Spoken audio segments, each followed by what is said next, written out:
Entrez dans la fête, la chronique qui vous fait connaître les grandes et petites fêtes du monde entier. Voici une bonne occasion de voyager, retrouver une culture commune pour faire société. Bonjour, je suis Constance Godner. Aujourd'hui, évadons-nous dans l'hémisphère sud, au Pérou, pour découvrir la fête Inca d'Inti Raymi ou la fête du soleil. Commençons par un peu d'histoire. L'empire Inca exista du XVe au XVIe siècle. Il s'étendait en une bande du sud de la Colombie jusqu'au Chili et la partie occidentale de l'Argentine, en passant par certaines régions du Pérou, de l'Équateur et de la Bolivie actuelle. Les Incas étaient polythéistes et panthéistes, c'est-à-dire qu'ils vénéraient plusieurs dieux et considéraient que les dieux, la nature et les phénomènes naturels formaient un tout, une sorte d'une seule âme. Inti, nom du dieu soleil en quechua, la langue des Incas, était une des divinités les plus vénérées. Il était célébré dans tout l'Empire, et la grande fête qui lui était dédiée avait lieu le 24 juin, pour l'Inti Raymi, la fête du soleil, qui marquait la nouvelle année Inca. Pourquoi le 24 juin ? Parce que c'était la date du solstice d'hiver dans l'hémisphère austral. L'Inti Raymi a été interdite pendant la colonisation espagnole parce qu'elle a été jugée comme une fête païenne et donc contraire à la foi catholique.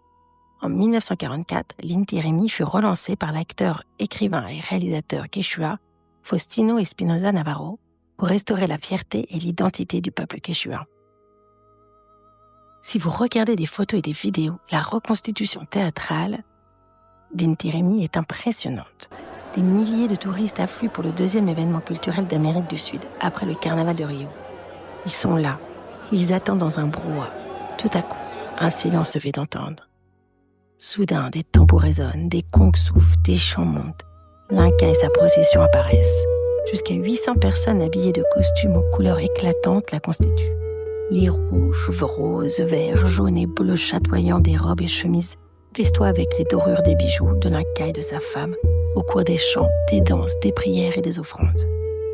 La commémoration se fait en 3 parties. Elle débute à l'esplanade du Curiconcha, le temple du soleil, qui était le centre religieux de la capitale Inca. La procession se dirige ensuite à Plaza de Armas, la place des armes, où les dignitaires Incas remerciaient le dieu soleil pour les récoltes prospères à venir. Et ensuite, la cérémonie se termine à l'esplanade de Sacsayhuaman, où des offrandes avaient lieu.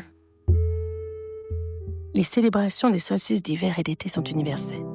En hiver, que ce soit à l'occasion des fêtes de Diwali, Noël, Hanouka ou Donji, que nous allumions des lampions, guirlandes, des bougies, des feux, nous voulons raviver la lumière dans l'obscurité. En été, certaines fêtes d'origine païenne sont encore très suivies aujourd'hui en Europe. Le 20 juin, Midsommar dans les pays d'Europe du Nord et particulièrement en Suède. Les gens portent des couronnes de fleurs, symbole de fertilité, en dansant autour d'un mât végétalisé.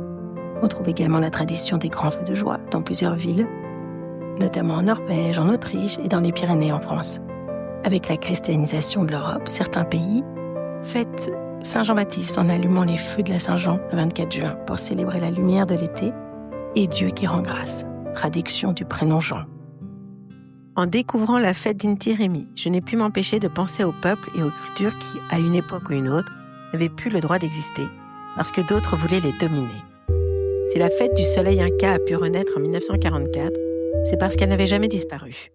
Malgré l'interdiction, les populations andines continuaient de célébrer la fête du soleil clandestinement, en cachant leurs rites, en les faisant survivre dans des gestes discrets et surtout en transmettant cet héritage de génération en génération.